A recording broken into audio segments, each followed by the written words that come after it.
Halo semuanya, nama saya Herman. Hari ini saya mau sharing mengenai key takeaways dari Berkshire Hathaway di tahun 2023 yang baru saja dirilis beberapa hari yang lalu. Nah, bagian berikutnya dari surat Berkshire Hathaway adalah mengenai apresiasi Buffett terhadap Charlie. Jadi di surat ini Buffett mengatakan bahwa sebuah gedung yang tinggi dan indah tidak terlepas dari peran seorang arsiteknya. Dan analogi tersebutlah yang dia pakai untuk menggambarkan Berkshire Hathaway, di mana arsitek dari Berkshire Hathaway ini sendiri adalah seorang Charlie Munger, dan Buffett ini hanyalah seorang pekerja biasa di sana. Nah, di sini kita bisa lihat seberapa humble seorang Warren Buffett ya. Dan terlepas dari itu juga, si Charlie Munger ini tidak berusaha untuk mengambil kredit bahwa dia adalah arsitek dari atau seseorang yang sangat berkontribusi besar terhadap kesuksesan dari Berkshire Hathaway. Namun dia yang membuat Buffett mendapatkan semua pujian dari publik. Di sini kita juga bisa melihat seberapa humble Charlie Munger ini sendiri. Dan kemudian Warren Buffett juga sempat mengenang um, pengalaman dia ketika membuat salah satu kesalahan paling besar, yaitu membeli perusahaan Berkshire Hathaway itu sendiri. Mungkin perlu teman-teman ketahui bahwa Berkshire Hathaway ini sebelumnya adalah perusahaan tekstil yang sudah mau bangkrut, kemudian dibeli oleh uh, Warren Buffett, dan justru malah nilainya semakin turun. Dan kemudian um, pada saat itu Charlie Munger lah yang berusaha untuk menyemangati dan kemudian memberikan nasihat kepada Warren Buffett, sehingga prinsip investasi dari seorang Warren Buffett itu bisa diperbarui dan menjadi seperti sekarang. Nah, dari bagian pertama surat ini, kita bisa mempelajari bahwa memiliki partner yang saling menghormati dan saling menumbuhkan itu uh, sesuatu yang sangat penting, dan kita perlu bersyukur apabila sekarang kita sudah mempunyai partner itu. Dan perlu kita highlight bahwa yang paling penting itu adalah saling. Jadi ketika kedua atau lebih individual semuanya itu saling menghormati dan saling menumbuhkan, maka um, perusahaan akan bergerak dan berjalan di arah yang tepat. Oke, lanjut di bagian berikutnya, bagian pembukaan. Buffett kemudian mengajarkan kepada kita ketika menulis, ada baiknya kita menggunakan karakter yang mewakili target audience, dan dalam hal ini Buffett menggunakan adiknya sendiri, berarti sebagai cara dia berkomunikasi dengan para pemegang saham. Dan selain itu, Buffett juga mengkritisi cara perhitungan uh, revenue, pendapatan yang berdasarkan standar GAAP ya. Jadi standar GAAP ini adalah standar akuntansinya Amerika yang juga diadopsi sebenarnya di Indonesia, tentu dengan beberapa perubahan ya. Jadi menurut Buffett sendiri, earning yang di uh, gap ini mungkin berguna secara aspek legalitas, tapi sebenarnya rada berbahaya untuk investor karena mencantumkan beberapa item-item seperti unrealized capital gains or loss. Nah, unrealized capital gains or loss ini adalah item-item yang contohnya seperti adanya perubahan kurs atau adanya perubahan nilai saham yang sifatnya itu sebenarnya temporer dan berfluktuasi. Nah, karena ini dilaporkan juga di dalam income statement, jadi teman-teman bisa bayangkan um, akibat item ini earning yang um, dilaporkan itu bisa mengalami fluktuasi, sehingga tidak uh, sesuai dengan atau tidak menggambarkan kondisi perusahaan secara lengkap.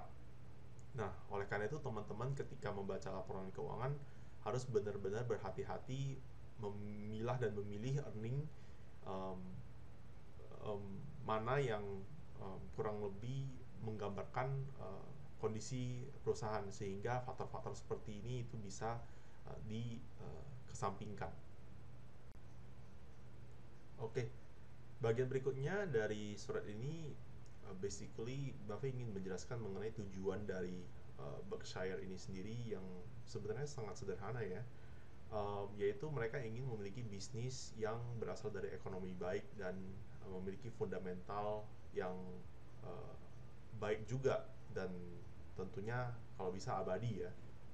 Dan spesifiknya Buffett ini mencari bisnis yang bisa mengolah kapital dengan baik dan juga bisa memberikan return yang tinggi, serta yang tidak kalah penting adalah manajer yang bisa dipercaya dan diandalkan. Nah, kemudian yang lainnya juga adalah menurut Buffett sekarang ini market lebih menjadi mirip seperti kasino dibandingkan dengan saat dia muda dulu. Jadi dia melihat bahwa orang-orang itu kayak mempunyai mesin kasino masing-masing di rumah, ya kan? Karena dengan adanya akses internet, ya kan, semua orang bisa mendapatkan atau melakukan trading dimanapun dan kapanpun. Hal ini tentu berbeda dengan kondisi pada saat uh, Buffett muda, yang dimana perdagangan saham hanya bisa dilakukan di tempat tersebut. Nah, kurang lebih sih seperti itu. Bagian berikutnya dari surat Berkshire adalah mengenai bisnis yang nyaman. Buffett menyebutkan pentingnya memiliki perusahaan yang bisnisnya kita nyaman dan memegang selama-lamanya. Nah, oleh karena itu penting sekali yang dinamakan penting sekali sifat kesabaran ini. Dan Buffett juga sempat bilang satu perusahaan wonderful yang berhasil kita masuki dan kita pegang dalam jangka waktu yang lama sebenarnya akan dapat membayar kesalahan yang dapat terjadi selama masa investasi kita.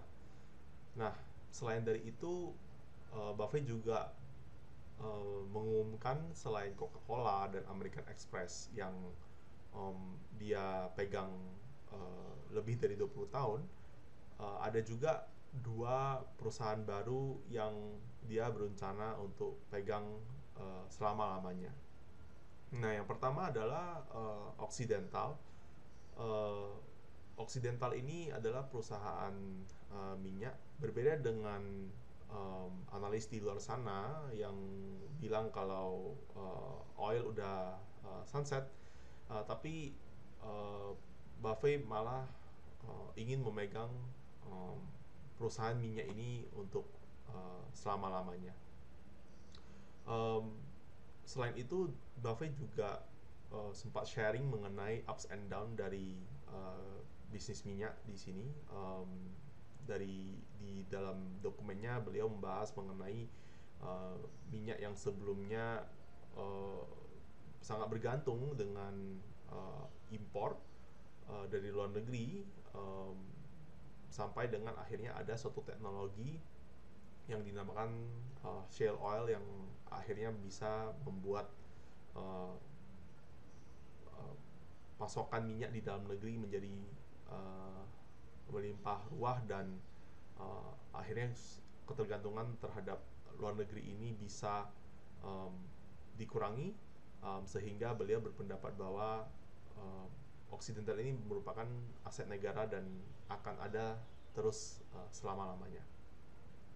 Nah, selain Occidental, beliau juga um, berinvestasi di perusahaan Jepang, collections, tapi ini sifatnya kolektif. Ada 5 perusahaan Jepang yang beliau investasikan, yaitu ada Itochu, Marubeni, Mitsubishi, Mitsui, dan Sumitomo.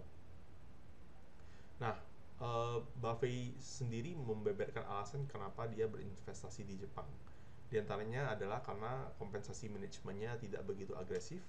Kemudian juga 70% laba yang dipakai itu dipakai untuk berekspansi, dan um, perusahaan Jepang ini memiliki karakteristik yang sama dengan Berkshire Hathaway, yaitu enggan melakukan penambahan isu atau right issue. Nah, selain dari itu, dari pihak Jepangnya juga merasa nyaman untuk melakukan uh, kerjasama ini dengan Buffett, karena Buffett memiliki uh, uh, sumber daya minyak yang uh, kurang lebih dapat membantu uh, mereka um, uh, dalam memastikan adanya ketersediaan sumber daya. Oke, di bagian segmen berikutnya, Buffett kemudian sharing mengenai performance dari masing-masing portfolionya dia. Salah satu portfolio yang dia singgung adalah BNSF, di mana BNSF ini adalah perusahaan kereta api spesialis di pengangkutan paling besar di Amerika Serikat. Dan baru-baru ini BNSF mengalami penurunan pendapatan dikarenakan gaji pegawainya yang naik. Nah, namun demikian, Buffett itu masih tetap percaya BNSF ini akan tetap ada hingga 100 tahun ke depan, karena mode yang dimilikinya yaitu daerah jangkauan yang sangat luas dan tidak ada duanya, sehingga mereka bisa bertahan dengan itu dan mencari cara bagaimana bisa memperbaiki margin ke depannya.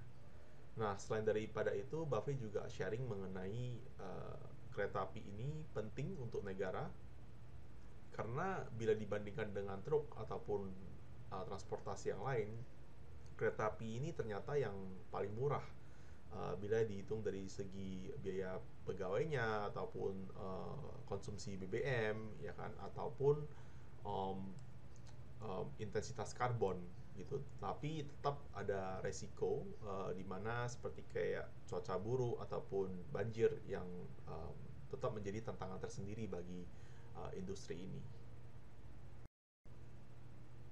Oke, berikutnya kita akan membahas BHE dan insurance. Jadi BHE ini adalah perusahaan penyedia energi listrik dan gas, atau singkatan dari Berkshire Hathaway Energy. Dan Berkshire Hathaway Energy ini sedang mengalami penurunan pendapatan yang cukup signifikan karena adanya regulasi iklim dan juga ada kasus kebakaran yang menyebabkan kerugian hingga 1,6 miliar US dollar. Nah, meski demikian, um, um, Buffett mengatakan kalau ini bakalan bisa dilewati karena memang perusahaannya itu sudah didesain sedemikian rupa untuk menangani hal-hal semacam ini gitu. Nah, um, di dalam universe bisnis portfolio Buffett, BNSF dan BHI adalah dua perusahaan yang sedang mengalami kerugian. Sementara bisnis asuransi Berkshire itu berjalan dengan baik, didukung oleh divisi property casualty-nya. Dan untuk teman-teman yang masih belum tahu property casualty itu apa, property casualty itu adalah servis asuransi yang melindungi aset dari pemiliknya. Contohnya seperti rumah, mobil, dan ada juga power sports insurance seperti jet ski, kemudian buggy, ya kan. Dan ada beberapa asuransi properti lain lagi yang ada di dalamnya.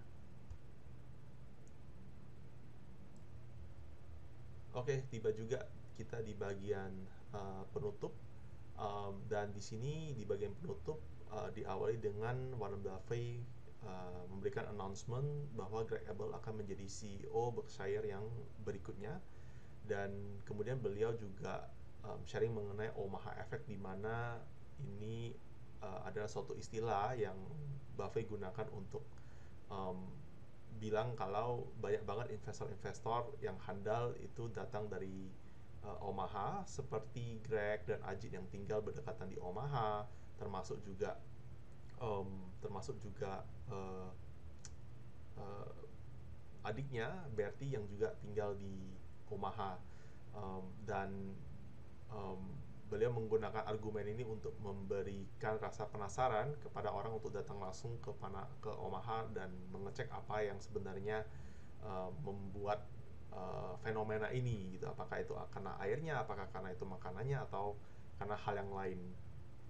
Terus hal berikutnya yang Buffett juga sempat sampaikan adalah Bertie ini sempat menyimpan um, mutual fund dan Berkshire selama 43 tahun, dan meski dia sudah melakukan aktivitas filantropis yang harganya, yang nilainya jutaan dolar, sampai sekarang dia masih sangat kaya raya. Dan beliau kemudian juga memberikan masukan bahwa semua orang seharusnya bisa seperti ini asalkan bisa menggunakan akal sehatnya dengan baik dalam berinvestasi. Ya, kurang lebih uh, seperti itu. Dan sampai di sini dulu sharing-sharing saya. Apabila teman-teman ada masukan ataupun ada tambahan, silakan tulis di kolom komentar. Terima kasih.